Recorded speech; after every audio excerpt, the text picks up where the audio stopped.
Who is Ernest Holmes? Have you ever pondered why some people seem to effortlessly draw in prosperity, peace, and purpose, while others battle endless setbacks, wondering if there's a hidden force at play? What if the secret to unlocking your full potential lies not in fate or fortune, but in the creative power of your own thoughts, channeled through an infinite divine intelligence that responds to your every belief? Imagine mastering a simple spiritual process that aligns your mind with universal laws to manifest abundance, healing, and harmony in your life, turning ordinary intentions into extraordinary realities. Stick around, because in this video, we're exploring exactly that. Manifest all your dreams and live the life you deserve. Who is Ernest Holmes? The groundbreaking founder of religious science and author whose teachings revolutionized how we understand the mind's role in creation. And by the end, I'll walk you through his methods step by step, revealing how to apply it to achieve whatever you desire in your life. Ernest Holmes was a visionary American New Thought leader, teacher, minister, and author, renowned as the founder of religious science, also known as the Science of Mind movement, which has empowered millions to harness the power of thought for personal and spiritual transformation. Born on January 21, 1887, in the rural town of Lincoln, Maine, Ernest grew up in a large family as the oldest of 9 children on a farm, where he received only a basic education before leaving school at 15 to work odd jobs, including as a farmhand and delivery boy. Despite his humble beginnings and lack of formal higher education, Ernest was a voracious self-learner, devouring books on philosophy, religion, and metaphysics from a young age. His early life was marked by curiosity and a quest for deeper truth. He moved to California in his 20s, where he briefly tried his hand at various pursuits, including real estate, but his true calling emerged through spiritual exploration. In 1912, at age 25, he was ordained as a minister in the Christian Science Church, but he soon outgrew its doctrines, seeking a more inclusive philosophy. By the 1920s, Ernest had established himself as a prominent lecturer in Los Angeles, founding the Institute of Religious Science and School of Philosophy in 1927, which later evolved into the global organization now known as Centers for Spiritual Living. He authored over 30 books, with his magnum opus, The Science of Mind, published in 1926, becoming a cornerstone text that sold hundreds of thousands of copies and was revised multiple times. Ernest lectured worldwide, appeared on radio and early television, and built a legacy that continues today, passing away on April 7, 1960 at age 73, leaving behind a movement that blends science, spirituality, and practical wisdom. His ideas didn't arise in isolation, but were shaped by a profound synthesis of personal introspection, extensive study, and the influences of the burgeoning New Thought movement in early 20th century America. Ernest's journey began when his younger brother, Fenwick Lindsay Holmes, introduced him to New Thought principles around 1910. Fenwick had been healed of a chronic illness through mental healing and co-authored early works with Ernest.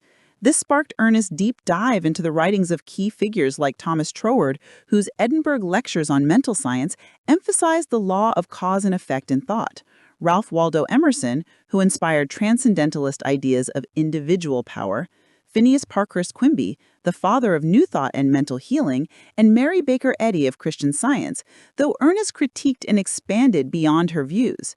He also drew from Eastern philosophies, ancient mysticism, and modern psychology, studying under teachers like Emma Curtis Hopkins and Elizabeth Towne. Through years of experimentation in teaching classes in Los Angeles, Ernest refined his system during the 1910s and 1920s, testing concepts on himself and students to witness real-world results such as healings and resolutions of personal challenges. This empirical approach, combined with his belief in a unifying spiritual truth across religions, led to the formulation of Science of Mind as a practical, non-dogmatic philosophy. By 1926, with the publication of The Science of Mind, Ernest had crystallized his teachings into a comprehensive framework influenced by the post-World War I era's hunger for empowerment and hope, establishing religious science as a distinct path that integrated faith with demonstrable outcomes. At the heart of Ernest Holmes' philosophy is the empowering notion that thoughts are creative forces that interact with a universal divine intelligence, or what he called the one mind, to shape your reality, making life a deliberate expression of spiritual laws rather than random chance. He taught that there is a single, infinite, impersonal mind or spirit that permeates everything, and as individual expressions of this divine mind, our thoughts act as causative agents, impressing upon the universal law of mind to manifest corresponding experiences. Drawing from both biblical principles and metaphysical insights, Ernest explained that negative thoughts breed discord, while positive, affirmative ones align with divine harmony to produce abundance, health, success, and inner peace. His core idea for achieving what you want in life revolves around treatment, a form of affirmative prayer that treats the problem at its mental root, using the law of belief to declare outcomes as already true in the realm of spirit. In The Science of Mind, he outlined how this universal law operates impartially, like gravity. What you mentally accept and embody becomes your experience. Ernest emphasized personal responsibility and free will, promising that anyone can demonstrate these principles through conscious mental work without needing intermediaries or rituals. His teachings were revolutionary, blending science's objectivity with religion's inspiration, and featured countless anecdotes from his ministry showing transformations from financial breakthroughs to emotional healings, proving that miracles are simply the natural result of right thinking.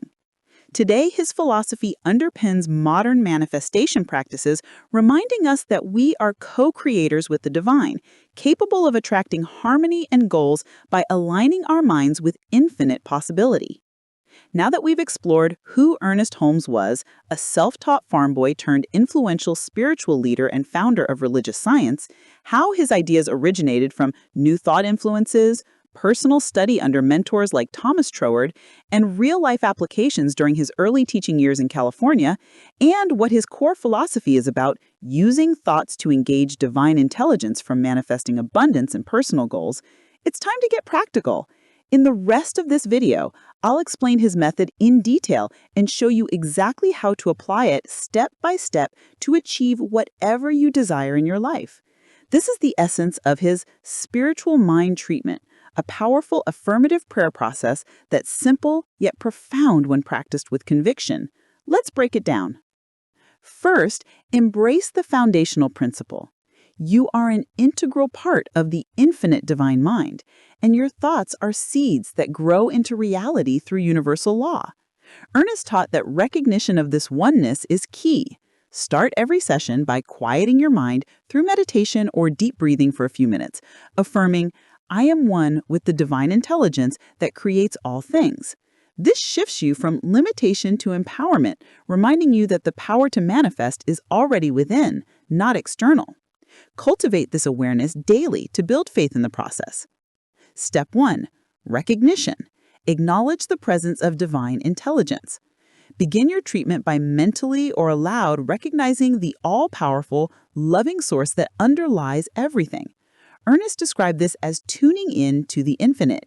There is a divine intelligence flowing through me now, the source of all good, wisdom, and harmony.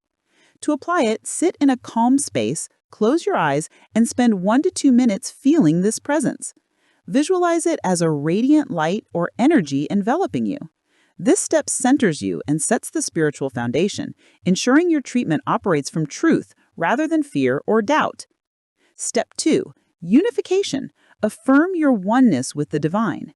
Next, declare your unity with this intelligence, dissolving any sense of separation. Ernest emphasized, "I am one with the one mind. There is no separation between me and the infinite good." To apply it, speak or think this with feeling. The divine power that creates worlds is the same power within me expressing perfectly through my life. Feel the connection deeply. This unifies your personal mind with the universal, making your intentions potent. Do this step immediately after recognition, holding the feeling for a moment to internalize it. Step 3. Realization. Vividly declare and visualize your desire as already fulfilled. This is the creative core, where you impress the specific outcome on the law of mind. Get clear on your goal, abundance, health, a relationship, and affirm it in the present tense as if it's done. For example, for prosperity, divine abundance is now flowing into my life. I am prosperous and successful in all ways. Ernest advised making it positive and detailed. To apply it, combine affirmation with visualization. Picture the scene in sensory detail. See yourself enjoying the wealth, feeling the joy, hearing the affirmations of success. Spend 3 to 5 minutes here, repeating the declaration 3 to 5 times with conviction. Avoid "I want" language. Claim it as reality, trusting the law to manifest it through perfect channels. Step 4. Thanksgiving. Give thanks as if it's already accomplished. Gratitude seals the treatment, amplifying the vibration of acceptance. Ernest taught that thanking in advance demonstrates faith. I give thanks for this perfect manifestation now unfolding in my experience. To apply it, after realization, express sincere gratitude. List mentally or aloud why you're thankful. Thank you, Divine Intelligence, for the harmony, abundance, and peace that are mine right now. Feel the emotion deeply for 1 to 2 minutes. This step aligns your energy with fulfillment,